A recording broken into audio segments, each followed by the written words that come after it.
All right, we are back, and yeah, keeping things so nice, light, refreshing as we enter our final segment. And it's another celebration of another event that is going into its 8th year this year as we celebrate the NGC Bocas Lit Fest. Now, this event, very much part of the National Gas Company and all the wonderful things they do in the various communities. They've been attached to this event for some time, and it's really a celebration on promotion of literacy here in TNT, and I happen to know some of the wonderful ladies behind this event, and I have two of them here with me. First up, closest to me, Danelle. Hi. And she is responsible for the children's side of things at the Bocas Fest this year, so we'll hear a lot of what is going to happen there. And next to her is Ardene Sirjoo. Hi, Joel. How are you? Wonderful. So these two ladies are, as I said, two of the chief cooks and bottle washers behind the event, as I like to say. You guys make it happen year after year. And this year, the 25th to the 29th, that's what, for 5 days? 5 days. 5 days of celebrating literacy. Yes, well, that's the core festival. Right. You know, but we have things starting from the 16th of April. Okay, so things have been going on as we speak, kind of thing. Exactly. So it's a build up to the festival. That's what so happens. we have the pre-festival and then we have the core festival. What's happening now as we speak? So we have the Cine Lit, which is our Latin American and Caribbean film festival. Right. And that's a celebration of films that have been adapted from books or the lives and stories of authors. Right. And it has been expanded to include other kinds of films that are just relevant to the cultural landscape of Trinidad and Tobago and Latin America, the Caribbean and Latin America. Yeah. So you would have taken, and these are Caribbean and Latin American films. Yes. So this is a segment of the festival that's done in collaboration, in very close collaboration with embassies from Latin America and Spain. Right. And as I said, this is just one of the events that leads up to the 25th. Exactly. We have a couple book launches coming up. Right. We have, Joel, we do over 100 events. Right. Even Serious. just in the core festival, we do over 100 events. So these other add-ons are really just bonuses. Yeah. Danelle, you've been involved in the festival for some time. You're a writer of your in your own ilk, yes? That's right. Yeah. You've supported this festival. Well, I was there from the first thought. You were born. I was there at the festival. at the first thought, and I have to say that, as we know, the founder of the festival is Marina Solandi Brown. Yes. And over the years, we've had various sponsors, and now for the last few years, we have the National Gas Company. We, at the same time, when the concept of the festival occurred, we decided to create something for children, because if you regard it's a sort of hackneyed term, but the idea is that the children are the foundation blocks and they form the next adult generation, depending on the ages. But in an effort to influence children and to help them to be more confident, to enjoy and appreciate the environment of Trinidad and Tobago, and to open windows of creativity, we decided to create a storytelling caravan. So this was there from the beginning, and we've seen it grow from a couple of... And we're talking just the children's yes. of the festival, yeah. We've seen it grow from a couple of hundred, meaning about 6 a year, to, well, just about 2,000 now, between 1 and 2. And this is because we deliberately cull the numbers in order to, we do hands-on, intimate situations for the storytelling, and we have a large, wonderful show at Nalis where children they're coming from Cedrus this year, Mayaro, Guayagayari, Matlot, all come into Port of Spain under hosted by the Mayor of Port of Spain, and they lunch in Woodford Square. So they understand and they learn something, those who actually have not been to Port of Spain in this sense. They get to be more familiar with the buildings and the history of Woodford Square. A lot of it, and I'm seeing a few of the children's books here, but a lot of it is celebrating our Caribbeanness, our writers, and I mean sometimes we get novels from all over North America, but this really is a festival here in TNT that celebrates us as writers, creatives. It celebrates us. Yes, absolutely. It celebrates our stories, our ideas, our words.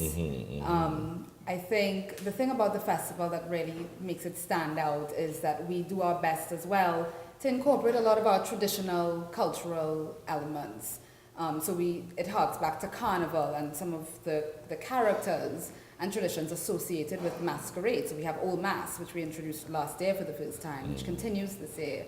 We've always had a midnight robber. We've always had extempo.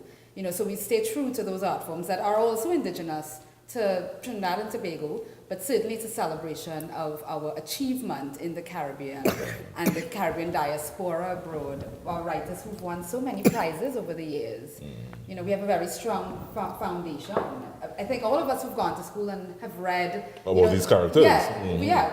We have the staple books that everybody can remember. The Miguel Street, Writer's Son. You were a bright girl in school, were you? You were a very bright girl in school, are you? I don't know. No? I feel like you're putting me on the spot. Am I supposed to say yes to that? So you were calling the books, and I can't remember all the books. Because I would have probably dropped some of those classes and gone play football, but I mean, you were a bright girl. I'm just a little younger than you are, so it's accessible to me. Okay.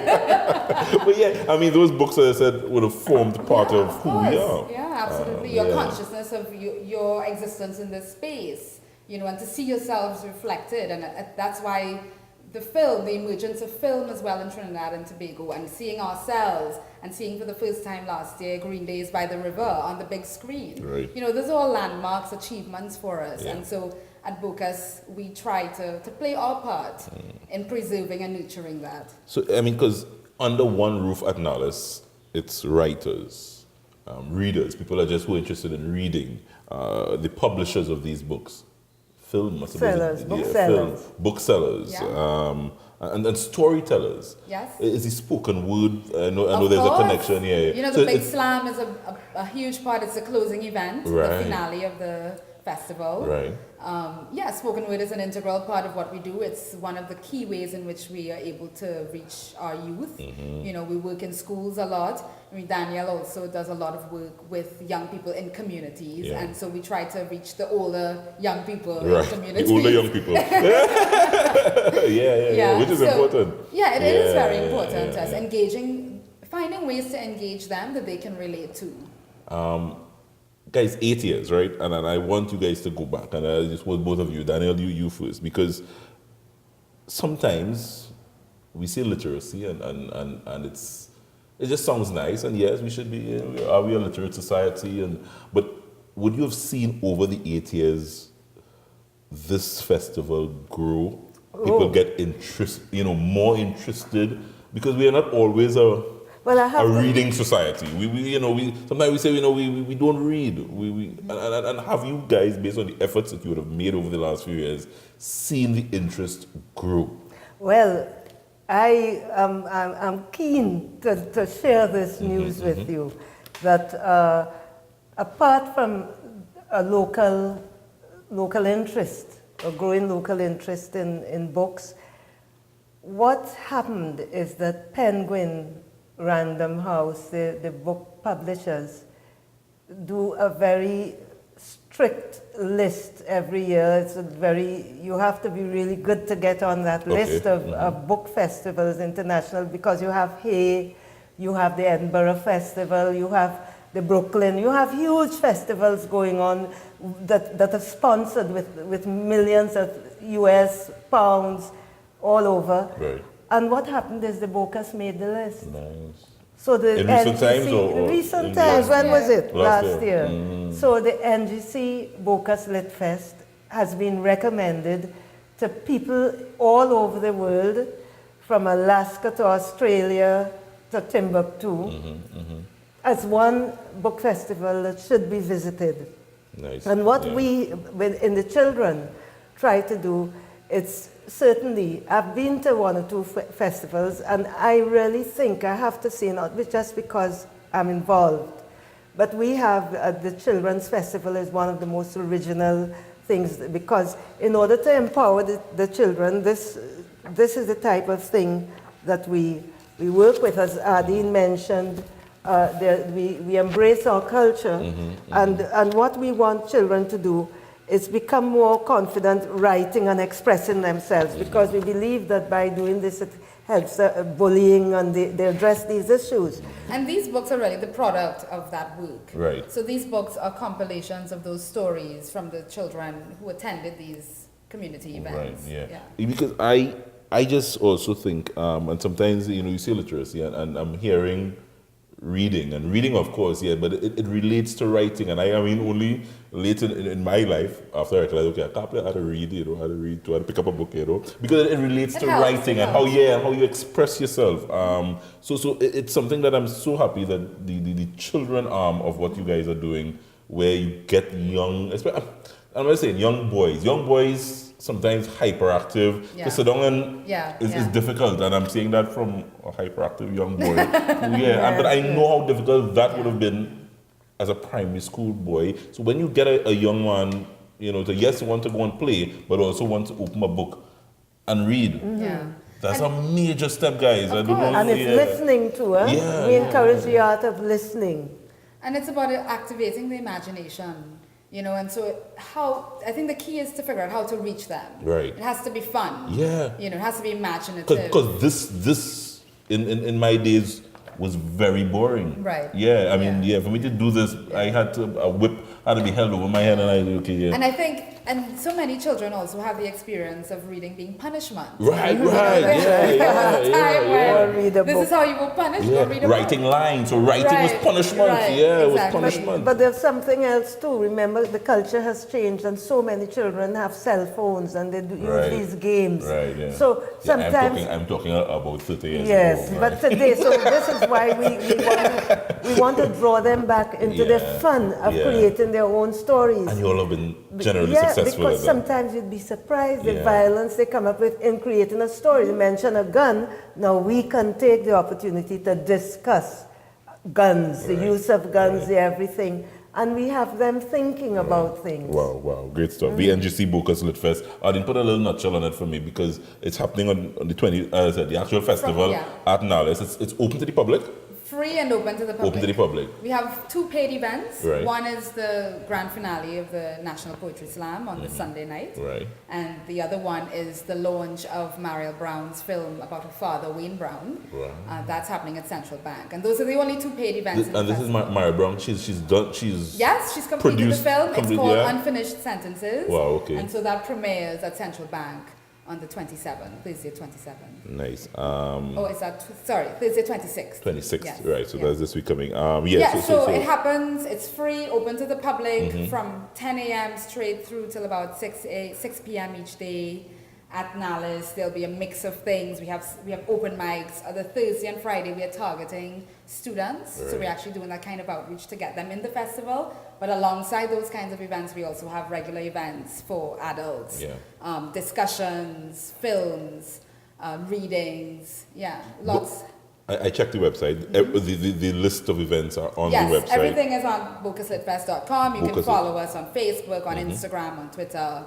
We have lots of regular updates on a daily basis. On a daily basis. Ardene and Danelle working very hard behind the scenes, and I know it's a big team. No, it's not actually. Oh my goodness. A small team with big ideas. With big ideas. Big dreams. We want parents to check the website and sign up the children. Right, and parents can bring the children, but they have to sign up the children before they just bring the caravan, so we know what numbers, Right. Because it closes off after about 25. We have to close it off. Cool.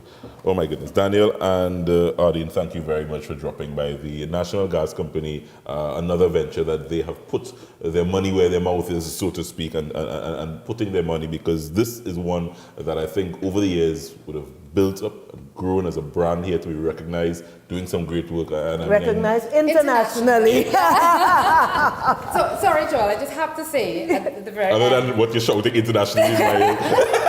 No, we've been very fortunate to receive international acclaim and to be able to collaborate with Man Booker, and Wyndham Campbell, two major international and the prizes, Avon. and Avon, and many people have invited us to work with them just because of the caliber of what we've been able to do over the years and the writing that has come out of the Caribbean. So we're very proud of that. The Bocas Lit Fest 2018 happening on the 25th to the 29th. It all culminates there at the Annales, the library. Go on out and check it out this coming over the next 4 to 5 days of this week. Check the website bocaslitfest.com for all the information. Danelle, Ardene, thank you very much. Thank you. Time has run out. Producers wrapping me up. Hope you had a wonderful Sunday with us. Hope you enjoy the music to the top and the information at the bottom. We will see you back here next week, Friday, when your weekend starts with a cup of joe.